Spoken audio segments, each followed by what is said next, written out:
बिस्मिल्लाहिर्रहमानिर्रहीम। अस्सलाम वालेकुम व्यूअर्स, तमारी सिरायो प्रोग्राम मेहरान क्लिनिक आऊं या डॉक्टर फारूक टालपुर। प्रोग्राम की शुरुआत बेटाई साईं जी अमर सेठ सां कंदासीं त अघाई सगा थिया जे वेठा वटि वेजनि। व्यूअर्स, जेकॾहिं असां थोरी असेसमेंट कयूं था त असां ॾिसूं था त पाकिस्तान में जेतोणीकि मुख़्तलिफ़ प्रोग्राम्स हलनि था पिया, पर उन हूंदे बि हेपेटाइटिस, ख़ासि तौर ते हेपेटाइटिस बी ऐं सी जो जेको मर्ज़ु आहे उहो अञा शायदि जेकॾहिं ईअं चइजे त कंट्रोल में न अची सघियो आहे त बिल्कुलु ग़लति कोन हूंदो। असबाब उन जा कहिड़ा आहिनि, उन ते असां अॼु कोशिशि कंदासीं त ॾिसूं त उन जा असबाब कहिड़ा आहिनि जो एतिरनि प्रोग्राम्स हुजण जे बावजूदि, एतिरी अवेयरनेस हुजण जे बावजूदि बि हेपेटाइटिस बी ऐं सी जो जेको मर्ज़ु आहे उहो अञा ताईं जेको आहे सो कंट्रोल में न अची सघियो आहे। उन खां अलावा इन मर्ज़ जे हवाले सां जेके रजिस्टर्ड पेशेंट आहिनि उन्हनि खे कहिड़े तरीक़े सां ट्रीटमेंट ऐं उनजो इलाजु थिए पियो मुख़्तलिफ़ प्रोग्राम्स जे थ्रू। केतिरा अहिड़ा मरीज़ आहिनि जेके अञा ताईं रजिस्टर्ड कोन थी सघिया आहिनि, छाकाणि त ही उहो मर्ज़ु आहे जेको आहिस्ते आहिस्ते थींदो आहे ऐं हिन जी काफ़ी वक़्त ताईं हिन मर्ज़ जे हुजण खां पोइ हिन जी ख़बर पवंदी आहे त ही मर्ज़ु थी चुको आहे। सो इन जी जेका स्क्रीनिंग आहे, इन हवाले सां असांजे माण्हुनि में, असांजी जेका आम पब्लिक आहे उन में केतिरी अवेयरनेस आहे त हेपेटाइटिस जी ख़ासि तौर ते इन जी स्क्रीनिंग जे लाइ उन्हनि खे कहिड़ा उपाउ वठण जी ज़रूरत आहे। ऐं जेको ही ऑर्गन आहे असांजो बॉडी जो जेको इम्पॉर्टेंट ऑर्गन आहे, जेके असां लिवर या जिगर चऊं था, बज़ाहिर त इहो हिकिड़ो मज़बूत ऑर्गन आहे, पर उन जे बावजूदि बि जेकॾहिं उन में को जरासीम वञे थो त इनखे कमज़ोर करे सघे थो। ऐं जेकॾहिं इहो मज़बूत ऑर्गन जेकॾहिं कमज़ोर थी वञे त यकीनन तव्हां सम्झो था त उन जा नतीजा कहिड़ा थी सघनि था। अॼु इन हवाले सां गुफ़्तगू कंदासीं त हेपेटाइटिस जा कारण कहिड़ा आहिनि ऐं इन हवाले सां ॾिसंदासीं त रजिस्टर्ड पेशेंट जेके आहिनि उहे केतिरा आहिनि, केतिरा अञा रजिस्टर्ड न थी सघिया आहिनि, उन्हनि जे लाइ कहिड़े क़िस्म जे उपाउ वठण जी ज़रूरत आहे ऐं उन्हनि रजिस्टर्ड पेशेंट्स जी जेका ट्रीटमेंट आहे या उनजो इलाजु आहे उहो कहिड़े तरीक़े सां पॉसिबल थी सघे पियो ऐं गवर्नमेंट या सरकार या हेल्थ डिपार्टमेंट इन हवाले सां केतिरियूं कोशिशूं वठी रहियो आहे। इन हवाले सां गुफ़्तगू करण लाइ जेका महिमान शख़्सियत अॼु असां सां गॾु आहे, ॼातल सुञातल चहिरो तव्हांजे लाइ doctor Akram Bajwa. Doctor Akram Bajwa associate professor आहिनि डिपार्टमेंट ऑफ गैस्ट्रोएंट्रोलॉजी ऐं head of the department of gastroenterology, Liaquat university of medical and health sciences, Jamshoro में। पाण मां जेकॾहिं इहो चवां त जिगर खां अलावा मादे जे हवाले सां एक्सपर्टीज़ रखनि था ऐं छाकाणि त गैस्ट्रोएंट्रोलॉजी जो जेको सब्जेक्ट आहे उहो न सिर्फ़ु लिवर बल्कि पूरो जेको इहो निज़ाम आहे, सिरिश्तो आहे, इन हवाले सां इहे पंहिंजी एक्सपर्टीज़ रखनि था, त इन हवाले सां गुफ़्तगू उन्हनि सां कंदासीं। अस्सलाम वालेकुम डॉक्टर साहब। वालेकुम सलाम। तव्हां असांजे प्रोग्राम में आयो हो, असां तव्हांखे दिलि जी गहराइनि सां ख़ुशि आमदीद चऊं था। Thank you very much. गुफ़्तगू जो आगाज़ मां वरी बि इहो कंदुसि त हिन वक़्तु जेका सिचुएशन आहे हेपेटाइटिस जी, उहो चाहे हेपेटाइटिस बी आहे या हेपेटाइटिस सी आहे, या बल्कि जेकॾहिं असां लिवर जे जिगर जे सोज़िश जी ॻाल्हि कयूं था त इन हवाले सां चाहींदुसि त थोरी असांखे मालूमात ॾियो त जिगर जी सोज़िश छा आहे ऐं हेपेटाइटिस बी ऐं सी जो कहिड़ो रोल आहे, या इन खां अलावा जेके ॿिया वायरसिस आहिनि उहे कहिड़ा आहिनि। जी, थैंक यू वेरी मच। सभ खां पहिरीं त मां डॉक्टर फारूक तालुब साहब तव्हांजो शुक्रगुज़ार आहियां। तव्हां वक़्तनि फ़वक़्तनि मूंखे यादि कंदा रहंदा आहियो पंहिंजे हिन मेहरान क्लिनिक में, ऐं सुठी ॻाल्हि आहे त असांजो हिकिड़ो मैसेज गैस्ट्रोएंट्रोलॉजी जे हवाले सां माण्हुनि ते मैसेज वञे थो ऐं मां सम्झां थो त अगरि उन में हिकिड़ो माण्हू बि असांजे मैसेज ते अमल करे थो वठे, माना असांजो इहो सम्झो त इहो अचनि जो मक़सदु माना पूरो थी वियो। ज़बरदस्त ॻाल्हि। सो सभ खां पहिरीं तव्हां जेकी ॻाल्हि कई हेपेटाइटिस जी, इम्पोर्टेंट इशू आहे, वर्ल्ड वाइड इम्पोर्टेंट इशू आहे ऐं असांजो पाकिस्तान सम्झो त हिन वक़्तु दुनिया में सेकेंड नंबर ते आहे, जंहिंमें सभ खां वधीक हेपेटाइटिस आहे। करोड़ खां 1.5 करोड़ माण्हुनि खे इन मुल्क में हेपेटाइटिस आहे। पर बैड लक इहा आहे, अगेन वरी तव्हां, आई एम सॉरी तव्हांखे इंटरप्ट कयां पियो, त करोड़ खां 1.5 करोड़ माण्हू उहे आहिनि जेके रजिस्टर्ड आहिनि, हा, जेके अञा स्क्रीन न थी सघिया आहिनि, उन्हनि मिसिंग मिलियंस, मिसिंग, हा केतिरो थी सघे थो, मतिलबु इहा सम्झो त मिसिंग मिलियंस तव्हां हुनखे चइबो त इलाही शायदि लखनि में हूंदा जेके असां ख़बर न आहे। जेके ठीकु इहे उहा माण्हू आहिनि जिन अॼु ताईं पंहिंजो टेस्ट ई कोन करायो आहे। सही, इवन दे डोंट नो कि इहे माना they are suffering from this hepatitis or not. Right. So hepatitis जो इशू पाकिस्तान में असल में बैड लक इहा आहे जो इन लाइ हिकिड़ी अवेयरनेस न आहे, माण्हू ख़बर ई न आहे। सेफ आर अगरि असां सिविल हॉस्पिटल हैदराबाद में OPD कयूं था, 400-500 पेशेंट ॾिसूं था, त मां सम्झां थो त उन में 80% जेके पेशेंट आहिनि जेके अचनि था असां वटि ओवरऑल मुख़्तलिफ़ गैस्ट्रोलॉजी जे मर्ज़नि सां, त उन्हनि खे इहा ख़बर ई न हूंदी आहे त हेपेटाइटिस फैलिजे कीअं थो। सही। हाणे मूंखे ॿुधायो त जॾहिं 80% जी रेशो सां माण्हुनि खे ख़बर ई न आहे त तव्हां उनखे कीअं बाय 2030 WHO जो हिकिड़ो स्लोगन आहे त हेपेटाइटिस इंशाअल्लाह ताला एलिमिनेशन जेकी आहे इन द वर्ल्ड बाय 2030, मतिलबु इरेडिकेट थी वेंदो हेपेटाइटिस। हा बिल्कुलु 2030 ते एलिमिनेट करणो आहे असांखे हिनखे, राइट, एलिमिनेट करणो आहे। त जॾहिं 80% माण्हुनि खे अवेयरनेस ई ख़बर न आहे, अवेयरनेस ई न आहे त उहो कीअं फैलिजे थो, right, so it would be impossible, I think so. Very difficult. अच्छा, हाणे अचो त हेपेटाइटिस बेसिकली 5 क़िस्म जा हेपेटाइटिस वायरसिस आहिनि जेके जहिड़े खे ख़राब कनि था। सही। Hepatitis A, B, C, D and E। ठीकु आहे। अच्छा, हेपेटाइटिस जेको ख़ासि तौर ते हेपेटाइटिस A एंड E, हीअ त उहा वायरसिस आहिनि जेके असांजे खाधे पीते मां पाणी सां फैलिजनि था। असांजे तव्हां ॾिसो त पानी जो सिस्टम छा आहे, को जेके यानी आलूदा पानी आहे, आलूदा पानी आहे, इन्फेक्टेड वाटर आहे, ठीकु आहे, त उन मां फैलिजे थो। ऐं ॿियो खाइण पीअण, असांजी जेकी होटलिंग आहे, ऐं मां त सम्झां थो असां वटि इहो सिस्टम आहे जेके सुठा रेस्टोरेंट्स आहिनि, इवन 5 स्टार होटल्स आहिनि, उन्हनि जो बि कॾहिं कॾहिं ॾिसूं था किचन जेको आहे सा, त अफ़सोस थिए थो त उन में अलाए कीअं किचन जी सफ़ाई माना कीअं आहे, उतां बि हेपेटाइटिस E जो फैलिजण जो काफ़ी वॾे में वॾी बैड लक त असांजी पाकिस्तान में इहा आहे त असां वटि हिकिड़ो त पाणी जी खोट आहे, पाणी जी अवेलेबिलिटी न आहे।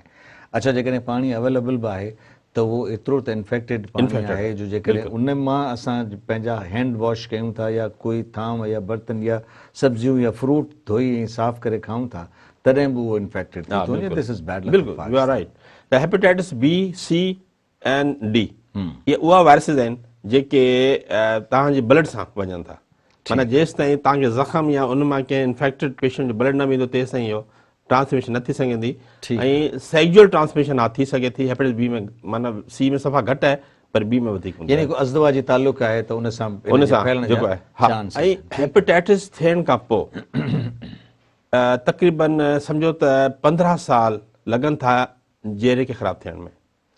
ऐं मूंखे दुख थिए थो जॾहिं पेशेंट असां वटि अचनि था ऐं उन्हनि खे सिरोसिस थी वियो आहे, जिगर ख़राबु थी वियो आहे, इरिवर्सिबल डैमेज थी वियो आहे, उहे चवनि था असांखे ख़बर ई न पई। माना 15 साल खां उहो मुख़्तलिफ़ डॉक्टर वटि बि विया हूंदा, पंहिंजे GPs वटि बि विया हूंदा, पंहिंजे इलाइक़नि में बुखार सां बि विया हूंदा, पर उते कॾहिं बि कंहिं टेस्ट ई कोन करायो 15 साल ताईं। सही। त उहा अल्टीमेटली वायरस छा कयो, उनजे लीवर खे ख़राबु करे छॾियो।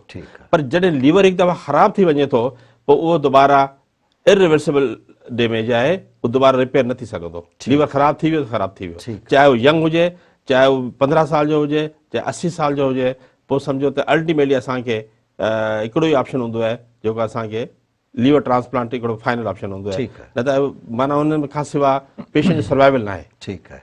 यानी जेकॾहिं लिवर हिकिड़ो दफ़ो ख़राबु थी वञे त इट इज़ इरिवर्सिबल के उहो वापसि ठीकु थी वञे। सिरोटिक लिवर थी वियो त इन खां पोइ हुनजो इलाजु इहो ई आहे त सवाइ ट्रांसप्लांट जे ॿियो को बि चाड़ो कोन्हे त पेशेंट खे ठीकु करे सघे। डॉक्टर साहिबु, जीअं तव्हां चओ पिया त 80% असांजी जेका पब्लिक आहे या असांजी जेका आवाम आहे उन्हनि खे इहा ख़बर बि कान्हे त हेपेटाइटिस जे फैलजण जा तरीक़ा कहिड़ा आहिनि। त जेकॾहिं मुख़्तसरन इन ते असांखे ॿुधायो त कहिड़ा कहिड़ा तरीक़ा आहिनि जिन सां हेपेटाइटिस फैलिजे थी, ख़ासि तौर ते हेपेटाइटिस B, C। ॾिसो, हेपेटाइटिस जा जेको मेन मां नंबर 1 चवंदो आहियां त अॼु बि नॉन क्वालिफाइड डॉक्टर्स जंहिंखे असां कोएक्स चऊं था, ठीकु आहे, असां वटि वेठा आहिनि बराड़ियुनि में, शहरनि में, ऐं उहा गिलास सिरिंजिस इस्तेमालु कनि पिया, विटरनरी वायल इस्तेमालु कनि पिया, ऐं they are the source of transmission. अॼु ताईं असां हिन ते क़ाबू न करे सघियूं, कंट्रोल न करे सघियूं, नंबर 1। नंबर 2, अचो त जेके डेंटल टेक्नीशियन वेठा आहिनि उहा बि क्लिनिक्स खोले वेठा आहिनि, हुते तव्हां स्टरलाइज़ेशन आहे ई कान हुन वटि, ठीकु आहे, त उहा बि जॾहिं डेंटल जी रिपेयर या स्केलिंग या कनि था, इंस्ट्रूमेंट्स इस्तेमालु कनि था, त उहा बि हिकिड़ी वन ऑफ द काज़ ऑफ दैट। नंबर 3, ट्रांसमिशन थिए थी हुन सां। नंबर 3, जेकी प्रोसीजर्स थियनि था हॉस्पिटल्स में, हाणे ख़ासि तौर ते उहे हॉस्पिटल्स जेके सफ़ा रिमोट एरियाज़ में आहिनि, इंटीरियर में असांजे इंटीरियर सिंध में आहिनि ऐं हुते जेके प्रोसीजर्स थियनि था, डिलीवरीज़ थियनि था, सिज़ेरियन सेक्शन्स थियनि थियूं, हुते तव्हां ॾिसो त अल्टीमेटली उहे जेके इन्फेक्टेड इंस्ट्रूमेंट्स आहिनि उहे एतिरा स्टेरलाइज़ न हूंदा आहिनि, उहा बि one of the source of transmission. सही आहे। अच्छा, पोइ तव्हां अचो बार्बर्स, हजाम, जेको हमेशह तव्हांजे प्रोग्राम में मूं चयो आहे त इन जी हिकिड़ी मॉनिटरिंग हुजणु खपे, सही। डिस्ट्रिक्ट मैनेजमेंट तरफ़ां मॉनिटरिंग हुजणु खपे हिननि जी। उहो जेके ब्लेड इस्तेमालु कनि था, उहा जेके रेज़र्स इस्तेमालु कनि पिया, त उहो इन्फेक्टेड हूंदा आहिनि, उनजे करे बि हिकिड़ी one of the source of transmission, उनजे करे बि इहो फैलिजे पियो। ठीकु आहे। अच्छा, ॿियो त कुझु जीअं ॾाढा हिकिड़ा हूंदा आहिनि जेके शौक़ीन हूंदो आहे, निशान लॻाराइनि था, टैटूइंग मार्क्स कराइनि था, टैटूज़, सो उहो इन्फेक्टेड नीडल्स सां इस्तेमालु थियनि थियूं ऐं उहा बि one of the source of transmission. ठीकु आहे। ब्यूटी पार्लर्स में मां अॻु में बि इहा ॻाल्हि कई त जेकी पेडिक्योर मेडिक्योर आई थिंक जेके कराइनि था, सो इहा हिकिड़ो वन ऑफ द प्रोसीजर, सो इहा बि one of the source of transmission, उहो बि जेको आहे सा उनजे करे वायरस फैलिजे थो इन माण्हू त ही उहो ट्रांसमीटर्स आहिनि जेके अगरि असां इन्हनि ते पेशेंट्स खे ॿुधायूं त उहो घटि में घटि ख़्यालु कनि त अगरि असांखे हजाम वटि वञिणो आहे त पंहिंजी किट हुजे या ब्लेड बिल्कुलु न्यू ब्लेड इस्तेमालु थिए हुते, ठीकु आहे, या अगरि तव्हां किथे प्रोसीजर थिए थो जीअं हॉस्पिटल में त तव्हांजी नज़र हिन ॻाल्हि ते हुजे त हुते प्रॉपर स्टरलाइज़ेशन आहे या कोन्हे, जेको प्रोसीजर थियनि पिया उन प्रॉपर स्टरलाइज़्ड आहिनि या न आहिनि, जेको आहे सा अगरि टटिंग करायूं था त उन ते तव्हां नीडल्स जेके इस्तेमालु कनि था उहो प्रॉपर डिस्पोजेबल हुजनि, स्टरलाइज़्ड हुजनि, त इहा उहा शयूं जेके असांखे नज़र रखण जी ज़रूरत आहे। बाक़ी हाणे जिन ॻाल्हियुनि ते असां अमल कंदा आहियूं उहा they are not the source of transmitters, त they are not the source of transmission, like के असां हाणे चऊं था त बाबा कपिड़ा इस्तेमालु न कयो, गॾु खाओ न हिननि सां, ठीकु आहे, ठीकु आहे, सो इन्हनि जो साबुण इस्तेमालु न कयो, ठीकु आहे, सो मां सम्झां थो इन शइ सां ई कोन थो फैले, यानी खाइण पीअण सां गॾु सुम्हण सां गॾु उथण सां गॾु हलण सां इन जी ट्रांसमिशन कान थी थिए अनटिल अनलेस जेकॾहिं तव्हांजो जेकॾहिं ट्रांसफ्यूजन जो कोई इशू ब्लड जे ज़रिए जेसि ताईं इन जो कनेक्शन नथो थिए, हा, त तेसिताईं कोन थो फैले। अच्छा डॉक्टर अकरम, मूंखे ब्रेक लाइ चयो पियो वञे, ब्रेक खां पोइ वापसि ईंदासीं त हिन ते मज़ीद गुफ़्तगू कंदासीं त इन जी ट्रांसमिशन जा जेके तरीक़ेकार आहिनि उन्हनि खां असां जेकॾहिं वाक़ुफ़ बि आहियूं त इन वाक़फ़ियत हुजण जे बावजूदि बि कहिड़ा फैक्टर्स आहिनि जेके असांखे मजबूर कनि था त इहे असांजी ट्रांसमिशन खे वधाइनि था। व्यूअर्स, प्रोग्राम में नंढड़ी साई खां पोइ जल्दी था मोटूं, असां सां गॾु रहिजो।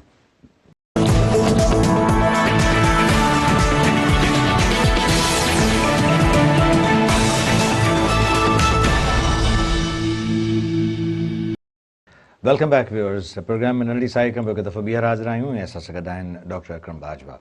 डॉक्टर साहब, जीअं पाण गुफ़्तगू में चयो त ज़ाहिर आहे त पब्लिक जी अवेयरनेस पंहिंजी जाइ ते उहा उन्हनि खे हुजणु घुरिजे त हेपेटाइटिस जो जेको मर्ज़ु आहे, ख़ासि तौर ते B ऐं C जो जेको मर्ज़ु आहे उहो कहिड़े तरीक़े सां ट्रांसमिट थी सघे थो, ट्रांसमिशन हुनजी कीअं थी सघे थी, कीअं इहो फैलिजी सघे थो। गॾोगॾु इहा बि उन्हनि खे अवेयरनेस हुजणु खपे त जेकॾहिं उहो पेशेंट आहे त उन सां उनजो बिहेवियर उन सां कहिड़े तरीक़े जो हुजणु घुरिजे। पर हिकिड़ी इंपॉर्टेंट शइ जेका आहे उहा इहा आहे त जेके गवर्नमेंट जा इदारा आहिनि, जेके सरकारी इदारा आहिनि, ख़ासि तौर ते जिन खे असां चऊं था उहे सेकेंडरी लेवल या टर्शरी लेवल केयर जूं हॉस्पिटल्स ते जिते जिते इहे प्रोसीजर्स थियनि था, लाइक सर्जरी, गाइनी जो प्रोसीजर थिए थो, C सेक्शन थिए थो, लेबर रूम आहे, या इवन डेंटल प्रोसीजर्स जेके थियनि था, उते तव्हां कीअं था सम्झो त हिन वक़्तु जेका सिचुएशन आहे, जेका सूरत हाल आहे, उन में इहो ई आहे त भई मरीज़ त उते अचे थो, ठीकु आहे न, मरीज़ त उते हर बीमारी जो अचे थो, पर उते उहे फैसिलिटीज़ मौजूदु आहिनि। मिसाल जेकॾहिं आऊं तव्हांखे इहो चवां त भई असांजे जेका ख़ासि तौर ते जेकॾहिं पेरीफेरी जी ॻाल्हि था कयूं, उते लाइट ई कान्हे त असां जेको ही स्टरलाइज़ेशन जो जेको प्रोसीजर आहे उनखे असां कीअं करे सघंदासीं। जेकॾहिं स्टरलाइज़्ड प्रोसीजर नथा करे सघूं एडॉप्ट, त उहे मरीज़ जेके अचनि था त उन्हनि खे त उन्हनि ई इंस्ट्रूमेंट सां असांखे उहे प्रोसीजर्स करणा आहिनि। त इहो ब्लंडर किथे था तव्हां सम्झो त किथे आहे? जी हाँ, डॉक्टर फारूक साहब, तव्हांजो ज़बरदस्त क्वेश्चन आहे त जिथे लाइट न आहे हुते स्टरलाइज़ेशन कीअं थींदी। ठीकु आहे, पर अगरि असां वटि हाणे पाकिस्तान में बैड लक आहे त लाइट जी त ख़बर ई न आहे, अलाए सॼी ज़िंदगी बि ईंदी या कान ईंदी हिते जेको आहे सा, पर हिते असांखे परमानेंट बेसिस ते इहे मेजर्स वठणा पवंदा जंहिंजे करे असांखे स्टरलाइज़ेशन जो सिस्टम हुजे। हाणे मुंहिंजो इहो सवाल करण जो मक़सदु इहो डॉक्टर बाजवा त छाकाणि त तव्हां इहा पाण ॻाल्हि कयो था त इन जी ट्रांसमिशन जो जेको तरीक़ो आहे या ज़रियो आहे उहो इहो ई आहे त जेकॾहिं इहो ज़रियो आहे त इन्हनि इंटीरियर साइड में जेके इन क़िस्म जा पेशेंट अचनि था जेके इन्हनि जिन ते इहो प्रोसीजर थिए थो त पोइ त असां पाण बि त उन्हनि जी ट्रांसमिशन में हिसेदार आहियूं। हाँ बिल्कुलु, असल में छा आहे मुंहिंजो मक़सदु चवण जो आहे त तव्हां अगरि लाइट जो सिस्टम अगरि तव्हां वटि वापडा जी लाइट न आहे त तव्हांखे अल्टरनेट ते वञिणो पवंदो। एग्ज़ैक्टली, लाइक अगरि तव्हां पंहिंजो सोलर सिस्टम लॻारायो जनरेटर जो इस्तेमालु हुजे ठीकु त इहो रीज़न सिर्फ़ु त लाइट न आहे असांजी स्टरलाइज़ेशन इफेक्ट थी थिए त इहो न आहे। अगरि तव्हां फैसिलिटी ॾियो था पोइ तव्हांखे इहा स्टरलाइज़ेशन त मेन आहे। अगरि तव्हां हिकिड़ी बीमारी में कढो था ॿी बीमारी लॻाए था छॾो कहिड़ो फ़ाइदो हुनजो। सही आहे। त मुंहिंजो मक़सदु आहे त अल्टरनेट तव्हां मेजर्स ते वञो तव्हांखे स्टरलाइज़ेशन ते कॉम्प्रोमाइज़ हुजे न खपे। आई थिंक त अगरि तव्हां कंदव त मरीज़ खे ॾिसो न, हाणे मां तव्हांखे मिसाल ॾियां जो हिकिड़ी प्रेग्नेंट लेडी आहे सीज़र थिए थो, सीज़र सेक्शन थिए थो, ठीकु आहे, उन ड्यूरिंग एंटीनेटल केयर हुन BC जा पंहिंजा टेस्ट कराया उहो नेगेटिव आहे। सही, ठीकु आहे। पोस्ट डिलीवरी कॾहिं असां वटि अचे थी महीने 2 महीने 3 महीननि खां पोइ ॾेखारणु अचे थी, असां ॾिसूं था जॾहिं टेस्ट करायूं था हुनजो इतफ़ाक़ सां उहो पॉज़िटिव अचे थो। त मक़सदु आहे असां पोइ हुन खां हिस्ट्री वठंदा आहियूं तव्हां किथे सीज़न करायो किथे डिलीवरी थी, त घणे करे उहो उन्हनि हॉस्पिटल जा नाला वठनि था जेके जेके इंटीरियर जा हूंदा या रिमोट एरियाज़ जा हूंदा या घरनि में दायूं कनि पियूं या माना बंगलनि में कनि पिया। त मक़सदु आहे हुते स्टरलाइज़ेशन। अच्छा, इन जी हिकिड़ी मॉनिटरिंग हुजणु खपे। जिथे बि प्रोसीजर थिए थो डिस्ट्रिक्ट वाइज़ जेको आहे सा इन्हनि खे डिस्ट्रिक्ट हेल्थ ऑफिसर्स आहे या इन्हनि खे इख्तियारात हुजणु खपनि त वञी उन्हनि खे चेक कनि, मॉनिटर कनि। इन्हनि जी हिकिड़ी माना मॉनिटरिंग टीम हुजणु खपे। जीअं मूं चयो त डिस्ट्रिक्ट मैनेजमेंट बार्बर्स खे ॾिसे त उहो कीअं था कनि, कीअं स्टरलाइज़ेशन कनि। जेसि ताईं असां मॉनिटरिंग चेक एंड बैलेंस न हूंदो तेसि ताईं तव्हां इम्प्लीमेंटेशन न कराए सघंदो। एग्ज़ैक्टली। त इहा शइ त गॾोगॾु हिन सां गॾोगॾु इन ते गवर्नमेंट जो मुंहिंजो ख़्यालु आहे त चेक हुजणु घुरिजे त जिते तव्हां हेपेटाइटिस जे कंट्रोल जी ॻाल्हि कयो था त उनजे प्रिवेंशन जी ॻाल्हि तव्हांखे करण जी ज़रूरत आहे न, त प्रिवेंट कीअं करे सघो था। तव्हां दवाऊं खणी था अचो, तव्हां जेकॾहिं पेशेंट्स खे उन्हनि मरीज़नि खे जेके हेपेटाइटिस B या C जो शिकार आहिनि उन्हनि जो ट्रीटमेंट या उन्हनि जी वैक्सीनेशन कयो था त गॾोगॾु तव्हां वटि इहो बि त हुजे न त तव्हां इन जी प्रिवेंटिव मेयर्स ते तव्हां गौर कयो। मेन त प्रिवेंशन आहे न साईं। ट्रीटमेंट ते त असांजो ज़ोर आहे माशाअल्लाह, हेल्थ डिपार्टमेंट जेको आहे ट्रीटमेंट ते त ज़बरदस्त ज़ोर आहे। पर मां चवां थो त ॾिसो हेॾो वॾो प्रोग्राम हिकिड़ो हले थो जेको शायदि चीफ मिनिस्टर जो हेपेटाइटिस कंट्रोल प्रोग्राम प्रोग्राम हले थो पियो। बिल्कुलु। त इहो प्रोग्राम त इहो ई आहे न त भई तव्हां उन की वैक्सीनेशन कयो, ट्रीटमेंट कयो हुनजी ऐं अवेयरनेस बि कयो, हुन में अवेयरनेस बि आहे। पर इन जे जेका अवेयरनेस ख़ासि तौर ते हिन जे फैलजण जो जेको तरीक़ो आहे उनखे रोकण जे लाइ ऐं उहे मेयर्स जिन जे करे इहे थियनि था, जिन जे करे इहा ट्रांसमिट थिए थी, जीअं तव्हां ॿुधायो पाण ई चओ पिया न त ॾिसो त रिमोट एरियाज़ में जिते असांजो जेके हॉस्पिटल टर्शरी केयर या सेकेंडरी लेवल केयर जूं हॉस्पिटल्स आहिनि जिते इहे प्रोसीजर्स थियनि था त उते उहे फैसिलिटीज़ प्रोवाइड थियल हुजणु खपनि ताकी जेकॾहिं को प्रोसीजर थिए थो त उन्हनि जे लाइ जेको इंस्ट्रूमेंट इस्तेमालु थिए थो उहो सर्जरी जो हुजे, गाइनी जो हुजे, डेंटल हुजे, उहो एटलीस्ट स्टरलाइज़्ड हुजे। त हेपेटाइटिस कंट्रोल प्रोग्राम में मुंहिंजी मुलाक़ात थी, एडिशनल डायरेक्टर आहिनि हेपेटाइटिस कंट्रोल प्रोग्राम जा डॉक्टर ज़ुल्फ़िकार धारूजा साहब। सो उनजो हिकिड़ो सुठो हुयो मक़सदु मुंहिंजी मीटिंग में उनजो हुयो त असां कोशिशि कयूं त कंहिं न कंहिं तरीक़े सां प्रिवेंशन कयूं, मोबिलाइज़ेशन कयूं। पर ज़ाहिर आहे गवर्नमेंट सेक्टर में किथे किथे इशूज़ अचनि था, बजट जो इशू थिए थो, कॾहिं बजट आहे कॾहिं कोन्हे, कॾहिं किट्स ख़तमु थी वियूं, इहे सभु इशूज़ आहिनि पंहिंजी जॻह ते जेको आहे सा। पर मां सम्झां थो अगरि तव्हांखे अहिड़े क़िस्म जो प्रोग्राम खे रन करिणो आहे, स्मूथली रन करिणो आहे त इहा इशूज़ न थियणु खपनि। इहा सर्विसिस जेको आहे सा अनइंटरप्टेड माण्हुनि खे हुजे त अगरि जिथे बि इंटरप्शन अचे थी हुते प्रॉब्लम थियनि था।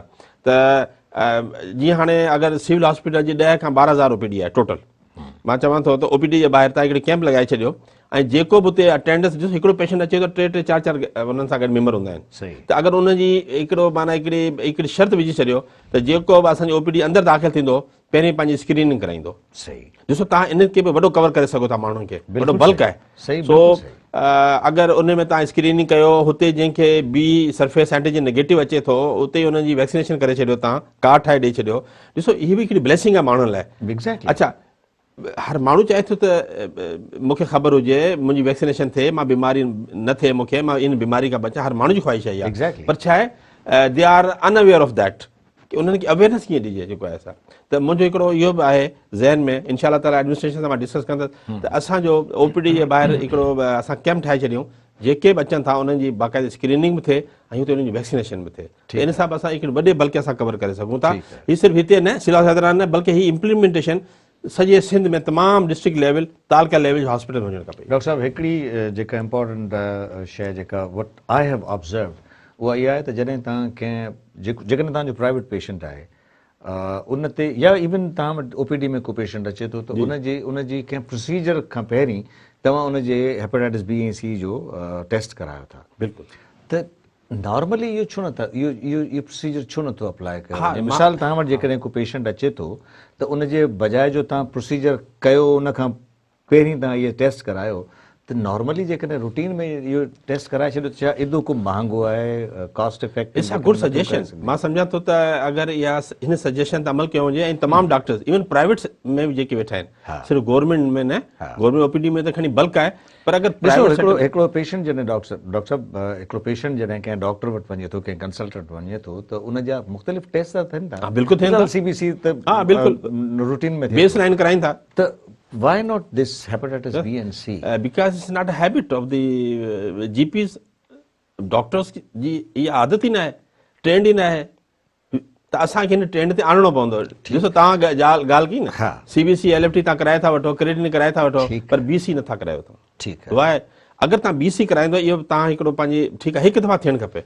WHO बि चए थो त हिकु दफ़ा BC जो टेस्ट थियणु खपे। ॾिसो एंटीजन जेकॾहिं मिसाल जेकॾहिं हेपेटाइटिस B नेगेटिव आहे त तव्हां घटि में घटि हुनखे एडवाइस त करे सघो था त भई तुंहिंजी वैक्सीन थियल आहे या न आहे त तव्हां घटि में घटि हुनजी वैक्सीन छाजे करे अगरि कंहिंखे B या C आहे त सम्झो त 70% माण्हुनि खे का बि कंप्लेन कान थी थिए। मां तव्हांखे ॿुधायां इन करे त माण्हू अनअवेयरली एफेक्टेड थियनि था न कॉम्प्लिकेशंस में वञनि था त असां वटि ईअं आहे अगरि कंहिंखे का तकलीफ़ हूंदी ॾिसो हीअ UK ते आहे कोन तव्हां अगरि ठीकु आहियो तॾहिं बि 6 महीननि खां पोइ तव्हां पंहिंजा टेस्ट करायो था।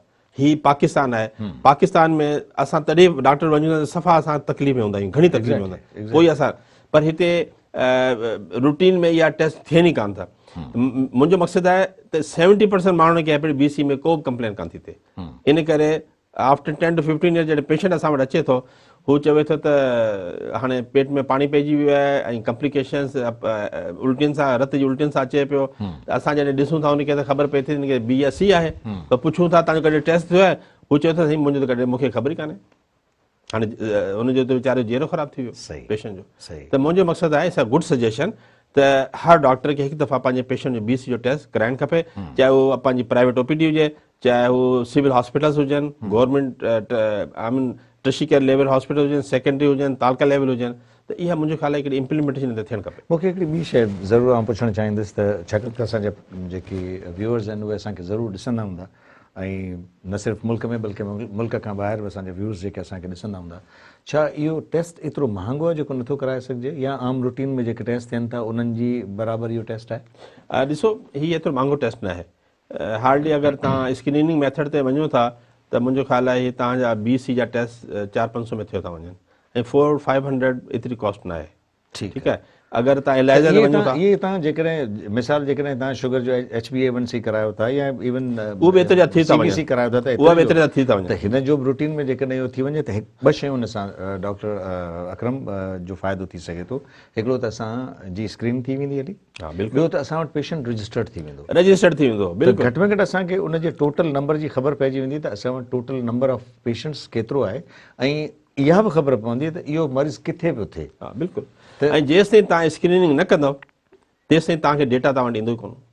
डेफिनेटली ऐं मां नथो सम्झां त हींअर असां वटि BC जो डेटा ई कोन हूंदो सही सिंध जो ऐं जेसिताईं तव्हांखे न हूंदो तव्हांखे आइडियो कोन थींदो। ठीकु आहे न सो WHO त भले केतिरो बि असांखे शयूं ॿुधाए पर ॻाल्हि इहा आहे त असांखे पंहिंजे ज़ाती जिथे रहूं था पंहिंजे लोकेशन जी त एरिया जी ख़बर हुजणु खपे। एग्ज़ैक्टली त मुंहिंजो ख़्यालु आहे इन जी स्क्रीनिंग ऐं इन जी वैक्सीनेशन इम्पोर्टेंट मैसेज आहे माण्हुनि लाइ त अगरि उहे बचनि चाहिनि था हिन बीमारी खां त उहो ज़रूरु कराइनि पंहिंजी हिकु दफ़ो। अच्छा हाणे इन जी जेका वैक्सीनेशन आहे इन हवाले सां गुफ़्तगू कंदासीं प्लस जेकॾहिं ख़ुदा न ख़ास्ता जेकॾहिं हेपेटाइटिस B या C में को मरीज़ मुब्तला थी वञे थो त उन जा प्रिवेंटिव मेयर्स उनखे कहिड़ा खणण जी ज़रूरत आहे उनजो ट्रीटमेंट जो जेको मुद्दो आहे उहो केतिरो आहे कहिड़े क़िस्म जी ट्रीटमेंट आहे इन ते असां गुफ़्तगू कंदासीं हिकिड़ी नंढी ब्रेक खां पोइ। व्यूअर्स प्रोग्राम में वरी हिकिड़ी नंढी साई खां पोइ जल्दी था मोटूं, असां सां गॾु रहिजो।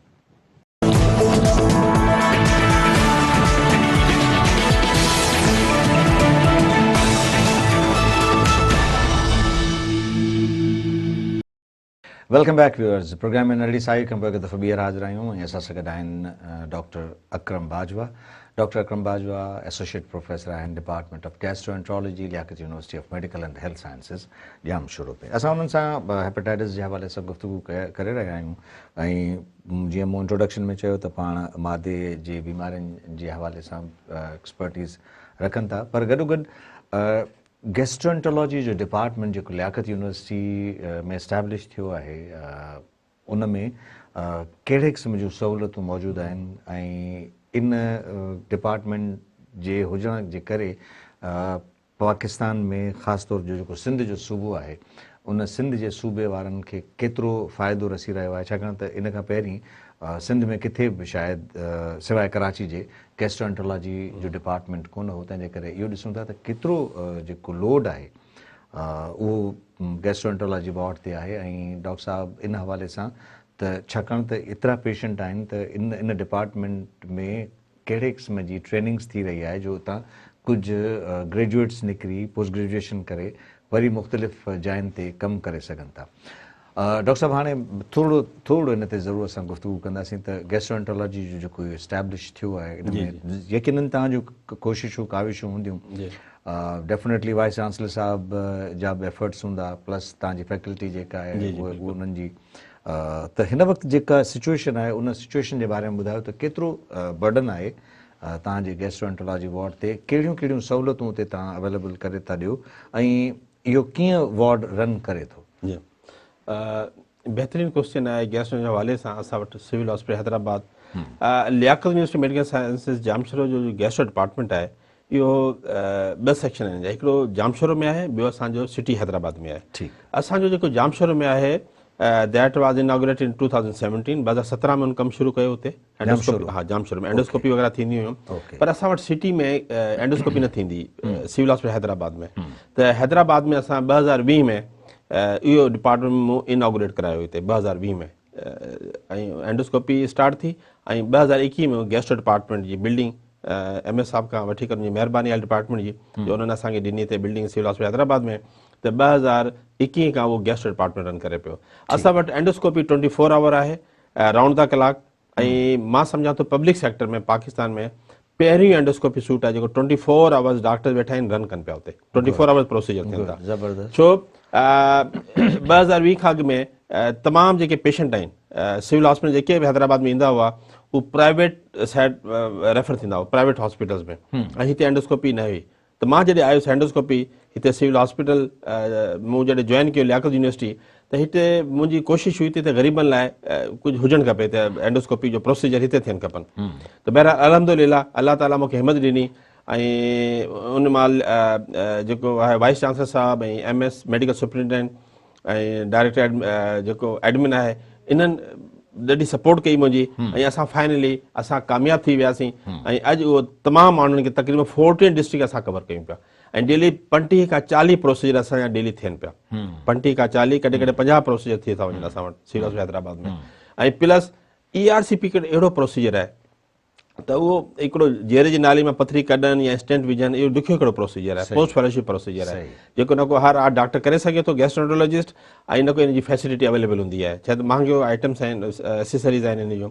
त अल्हम्दुलिल्लाह अल्लाह ताला मूंखे हिमत ॾिनी जो असां ही 2021 जे आख़िर में असां इहो बि शुरू कयो त ERCP। हेसि ताईं असां ऐं असांजी टीम तक़रीबन 500 खां वधीक ERCP असां करे चुका आहियूं विदिन अ शॉर्ट पीरियड, ऐं ऑलमोस्ट फ्री ऑफ कॉस्ट ग़रीबनि लाइ। त ऐं सॼे सिंध जा माण्हू असां वटि अचनि था जेके असां ERCP हिननि खे कयूं पिया। ऐं जेके एंडोस्कोपी में ॿियूं जेके सहूलियतूं आहिनि, उनमें अगरि कंहिं ग़रीब आहे, उनजी जेर जी नाली बंदि थी वई आहे, उनखे मेटल स्टेंट विझूं था, उहा स्टेंट ई 40-50-60 हज़ार जो आहे, उहा असां फ्री ऑफ कास्ट विझूं था। इवन मेटल स्टेंटिंग जेतिरी बि थिए थी असां वटि फ्री ऑफ कास्ट थिए थी। इंजेक्शन जेके लॻायूं था फंडल वैरिक्स में, उहा बि असां फ्री ऑफ कास्ट माण्हुनि खे लॻायूं पिया। त इहा उहा सर्विस आहे, मां सम्झां थो त इहो उहा ब्लेसिंग आहे तमामु पेशेंट आहे, तमामु सिंध लाइ, जेको असांजो सिविल हॉस्पिटल हैदराबाद में, ऐं असां जामशोरो में लियाकत यूनिवर्सिटी में असांजो जामशोरो असांजो ड्रिग यूनिट आहे, उन में असां इहो फैसिलिटीज़ ॾियूं पिया, जेको मां सम्झां थो त इहा इंशाअल्लाह ताला अञा असांजी एडवांसमेंट इहा आहे त असां जेको आहे एंडोस्कोपिक अल्ट्रासाउंड जी मशीन इंशाल्लाह ताला टेंडर करें पिया, उहा बि असां वटि अची वेंदी। नेक्स्ट असांजो लीवर ट्रांसप्लांट जो इंशाल्लाह ताला जेको असांजे वाइस चांसलर साहब आहिनि उहा कोशिशि कनि पिया त हाणे उन में मां बि गॾायूं उन्हनि सां त कोशिशि कयूं त लीवर ट्रांसप्लांट असां हिते शुरू करायूं लियाकत यूनिवर्सिटी में। टी जेकी एडवांसमेंट आहे असांजी गैस्ट्रो डिपार्टमेंट में, असां जेके डिप्लोमा हुयो एंडोस्कोपी टेक्नीशियन डिप्लोमा, उहो पब्लिक सेक्टर में सॼे सिंध में किथे बि कोन थो थिए। ऐं इहा पहिरीं यूनिवर्सिटी आहे लियाकत यूनिवर्सिटी जंहिंमें इहा अनाउंसमेंट थी आहे हुनजी। ऐं ॿियो जेको असां कोर्स कराइण वञूं था, जंहिंजे लाइ मां ॾाढी एफर्ट्स कयां पियो, त MD gastroenterology, MD gastrology public sector में सिंध में किथे बि कोन थो थिए। त उहा बि मुंहिंजी कोशिशि आहे, उहा अंडर प्रोसेस आहे। होपफुली इंशाल्लाह ताला जल्द उहो विदिन 6 मंथ्स उहो बि इंशाल्लाह ताला असांजी अनाउंसमेंट थी वेंदी, त इहो बि कोर्स असांजो MD गैस्ट्रोलॉजी जो बि असां वटि शुरू थी वेंदो। त इहा असांजी कोशिशि आहिनि त असां जेकी अहिड़ा कोर्सिस या अहिड़ा प्रोसीजर जेके अञा कोन था थियनि, त उहा बि इंशाल्लाह इन फ्यूचर ज़रूरु थी वेंदा। न असांजी त दुआऊं आहिनि त तव्हां इन्हनि जेके बि तव्हांजा इहे अज़ाइम आहिनि उन्हनि में तव्हांखे अलाह ताला कामयाबु करे, ऐं तव्हांजे इन्हनि कामयाबियुनि मां असांजे जेको ख़ासि तौर ते सिंध जो अवाम आहे उनखे ई फ़ाइदो रसणो आहे। छाकाणि त जेकॾहिं इहे सभु फैसिलिटीज़ हिते उन्हनि खे अवेलेबल थी वेंदियूं त हिकिड़ो त प्राइवेट सेक्टर खां बची वेंदा, छाकाणि त इहे सभु प्रोसीजर्स ॾाढा कॉस्टली आहिनि। ख़ासि तौर ते ERCP जी जेकॾहिं असां ॻाल्हि कयूं था त वेरी कॉस्टली प्रोसीजर, ऐं पर जेकॾहिं एंडोस्कोपी बि ॾिसूं था त उहा एतिरी का सस्ती कोन्हे जो हर माण्हू उनखे कराए सघे। So it's a blessing for the people of Sindh, ख़ासि तौर ते त इन्हनि जे लाइ तव्हां एफर्ट्स वठी छॾियूं आहिनि, ऐं असां तव्हांखे दुआऊं था कयूं त तव्हां हिन में कामयाबु थी वञो। अच्छा, वरी थोरो असीं अचूं था मादे जे हवाले सां, त मादे जे हवाले सां थोरो असांखे ॿुधायो त आमतौर ते माण्हू जेका शिकायत कनि था त मादे में तकलीफ़ आहे, मादे में सूर आहे, जलन थी थिए, त इहे इन हवाले सां थोरो ॿुधायो त मादे जा कहिड़ा कहिड़ा प्रॉब्लम्स आहिनि जेके आमतौर ते थियनि था। असल में मादो त ॾाढो हिकिड़ो सेंसिटिव हिकिड़ो आहे ऑर्गन आहे। सम्झो त हिन खे रेस्ट बि खपे ऐं कुझु अहिड़ियूं शयूं बि खपनि फूड जेको हिन लाइ बहितर हुजे ऐं फ्रूटफुल हुजे मादे लाइ। पर असां totally we are working against that कि असां जंक फूड बि खायूं था, बर्गर, पिज़्ज़ा, मतिलबु अहिड़ी शयूं असांजे फूड में करे छॾियूं आहिनि जेके इवन ॿार जेके असां वटि अचनि था उहो बि हाणे प्रॉब्लम्स में आहिनि। त मुंहिंजो ख़्यालु आहे त सभ खां वधीक जेके पेशेंट असां वटि आहिनि उहे मादे जा, उहे उन्हनि खे जलन थिए थी, साड़ो थिए थो, सूर थिए थो, हाज़मो ठीकु कोन थो थिए, पेट भरिजी थो वञे, या उन्हनि खे फीलिंग थिए थी त फुलनेस फीलिंग थिए थी। इहे अक्सर माण्हू शिकायत कनि था जी त गैस थी थिए, जलन थी थिए। बिल्कुलु।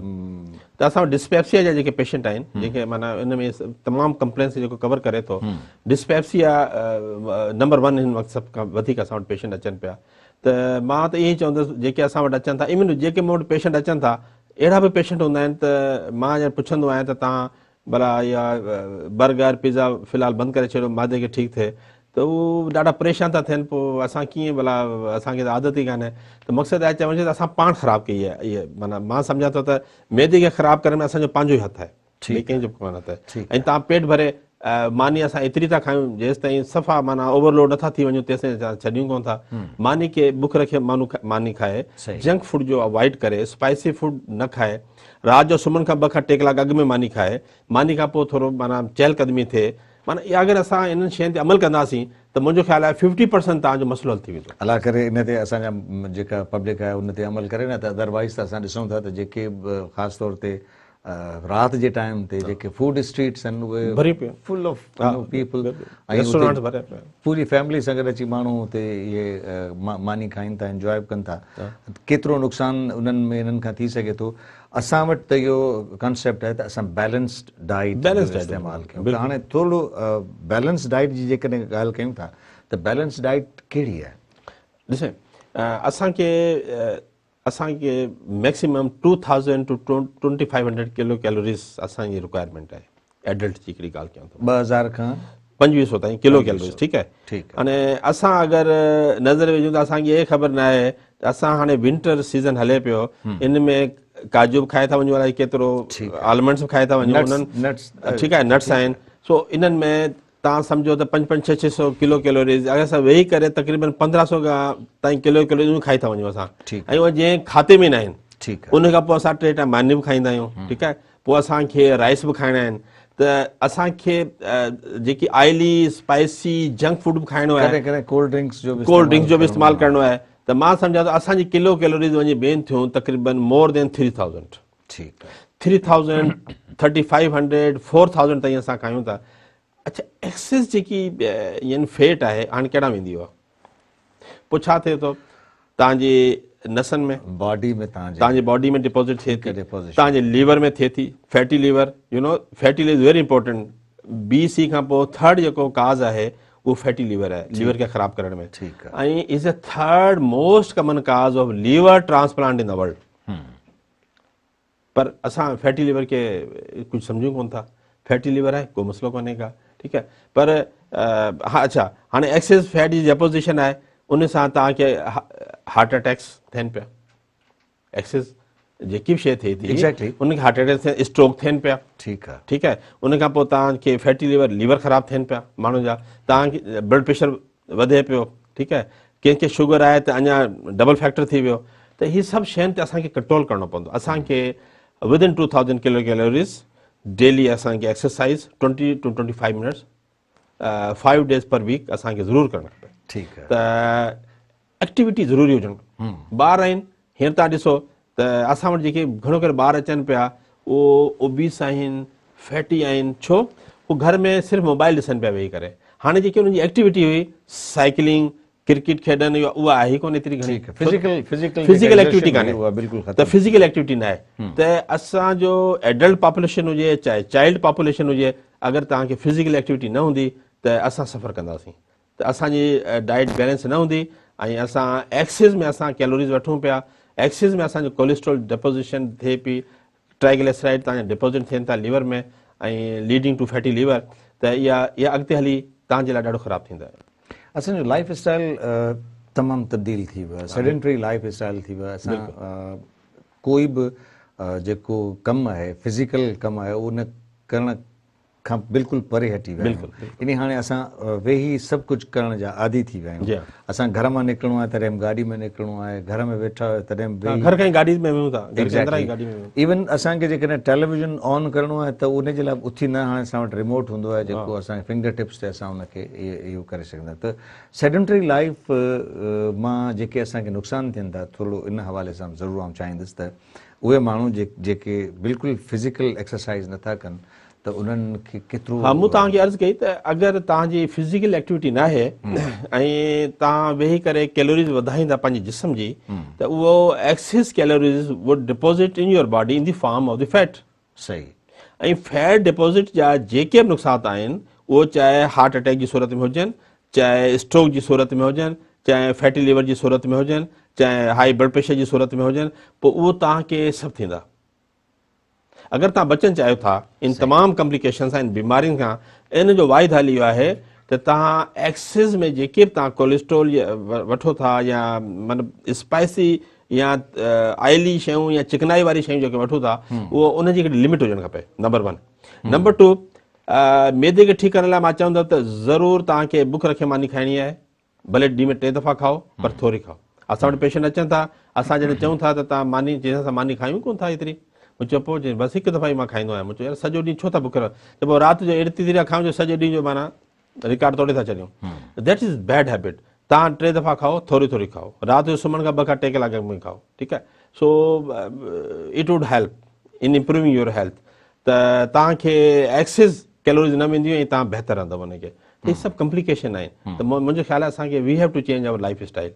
त असांखे लाइफ स्टाइल खे निकिरणो पवंदो जेको असांजो ऐं ॾाढो ख़तरनाक आहे सिहत लाइ। न हिन वक़्तु बाक़ी बिल्कुलु तव्हां सही था चओ त हीउ जेको लाइफ स्टाइल असांजो आहे उहो सवाइ असांजे हेल्थ खे ख़राबु करण खां सवाइ ॿियो को बि हिन जो फ़ाइदो कोन थो थी सघे। डॉक्टर अकरम, जेकॾहिं कोई मैसेज तव्हां ॾियणु चाहियो त। मुंहिंजो मैसेज ज़ाहिर आहे, अॼु असां गैस्ट्रोएंटरोलॉजी जे बारे माना कुझु असां गॾियल हिकिड़ी शयूं डिस्कस कयूं आहिनि। मैदे जे हवाले सां मां चवंदुमि त वरी रिपीट कंदुमि त ऑयली शयूं, स्पाइसी शयूं अवॉइड कयो। नंबर 1, होटलिंग तक़रीबन डेली न हुजे, कॾहिं कॾहिं ठीकु आहे। ऐं बुख रखे मानी खाओ, मैदे खे सुकून ॾियो, रिलैक्स ॾियो, मैदो ठीकु रहंदो तव्हांजो। हेपेटाइटिस बी ऐं सी जो हिकु दफ़ा ज़रूरु टेस्ट करायो, ऐं हेपेटाइटिस बी जंहिंखे नाहे उनजी हिकु दफ़ा वैक्सीनेशन तव्हां 3 टुका लॻाराए छॾियो, तव्हां हमेशह लाइ बी खां तव्हां बचिया पिया हूंदा। बी सी जो इलाजु आहे, बिल्कुलु आहे, इनिशियल स्टेजिस ते बहितरीनु इलाजु आहे। सी जो इलाजु 95% आहे। अगरि कंहिंखे सी आहे त ख़ौफ़ जी ॻाल्हि कान्हे का, उनजो 95 to 99% कामयाबु इलाजु आहे 3 महीननि जो। अगरि कंहिंखे बी आहे त बी थी वियो आहे त नो प्रॉब्लम, उनजो साल खां 2-3 साल ताईं उनजो पंहिंजो हिकिड़ो इलाजु आहे according to the lab test त या उनजी कंडीशन जे हवाले सां। त मुंहिंजो इहो मैसेज आहे त तव्हां हिन ते ज़रूरु अमल कयो ऐं पंहिंजो लाइफ स्टाइल ज़रूरु चेंज कयो ऐं एक्सरसाइज़ खे पंहिंजी लाइफ जो हिसो ठाहे छॾियो। Thank you very much doctor Akram Bajwa. Viewers, अॼोकी गुफ़्तगू मां बहितर त इहो ई आहे त असां एटलीस्ट एतिरो ज़रूरु इन्हनि ॻाल्हियुनि ते अमल कयूं जो असां पंहिंजी सिहत खे बरक़रार रखी सघूं। ऐं जीअं असां स्टार्ट वरितो त हेपेटाइटिस बी ऐं सी हिकिड़ा मौलिक ऐं मूज़ी मर्ज़ आहिनि जिन खां असांजे बचण जो हिकिड़ो ई तरीक़ो आहे त असां पंहिंजी जेके असांजा बचाव जा उपाउ आहिनि या जिन खे असां चऊं त बहितर तरीक़े सां असां उन्हनि खां बची सघूं था, उन्हनि ते असां अमल करे हिननि बीमारियुनि खां पाण खे बचाए सघूं था। छाकाणि त जेकॾहिं इहा बीमारी लॻी वई त हिकिड़ो त इन जो इलाजु ॾाढो लंबो ऐं ॾाढो ख़तरनाक आहे। ॿियो त जेकॾहिं इन जे इलाज जी ख़बर देरि सां पई त एतिरियूं कॉम्प्लिकेशन्स थींदियूं जो असां इन जो इलाजु करे कोन सघंदासीं। ईंदड़ प्रोग्राम ताईं पंहिंजे मेज़बान डॉक्टर फारूक टालपुर खे इजाज़त। अल्लाह भाई।